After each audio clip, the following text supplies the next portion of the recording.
यकीन मानिए, हिमाचल में इस परिवार जैसा जहरीला परिवार नहीं देखा होगा। पूरे परिवार का ही हाल खराब है। माँ, बेटा, बहू और बेटी सब चिट्टे में लगे हुए हैं। जहर का गंदा धंधा करते हैं घर से। सबके सब मौत का कारोबार। एक माँ, एक बेटा, एक बहू और एक बेटी। छोटा परिवार सुखी परिवार था, लेकिन इस परिवार ने सुख को जहर में बदल दिया, चिट्टे में तब्दील कर दिया।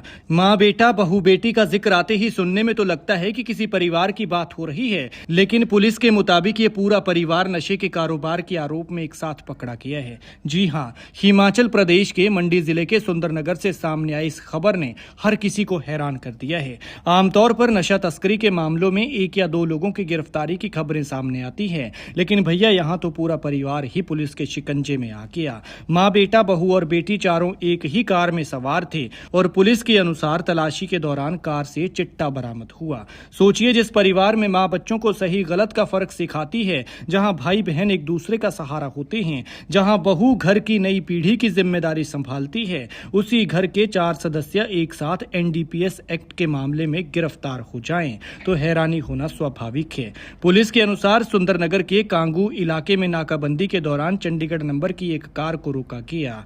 जांच हुई और फिर जो सामने आया उसने पुलिस को भी चौंका दिया। कार में सवार चारों लोग एक ही परिवार के सदस्य निकले। बताया जा रहा है कि सरला परिवार की मुखिया है, गौरव उसका बेटा, ज्योति बहू और रिशु बेटी है। यानी रिश्ते अलग अलग, लेकिन गिरफ्तारी एक साथ पूरे परिवार की। अब पुलिस ये पता लगाने में जुटी है कि बरामद नशा कहां से आया, किसके लिए ले जाया जा रहा था और इसके पीछे कोई बड़ा नेटवर्क तो नहीं है। इस मामले ने इसलिए भी लोगों का ध्यान खींचा है क्योंकि ये सिर्फ एक गिरफ्तारी नहीं, बल्कि समाज के सामने खड़ा एक बड़ा सवाल है कि क्या नशे का जाल अब परिवारों तक पहुंच चुका है। क्या चिट्टे का कारोबार इतना गहरा हो गया है कि पूरे परिवार इसकी गिरफ्त में आ रहे हैं। दिलचस्प बात यह है कि कुछ ही दिन पहले मुख्यमंत्री सुखविंदर सिंह सुक्खू ने चिट्टे के खिलाफ सख्त कार्रवाई का संकल्प दोहराया था और अब यह मामला सामने आया है। फिलहाल पुलिस जांच कर रही है। सच्चाई अदालत और जांच के बाद पूरी तरह सामने आएगी। लेकिन इस घटना ने एक बात जरूर साबित कर दी है कि नशा सिर्फ युवाओं को नहीं,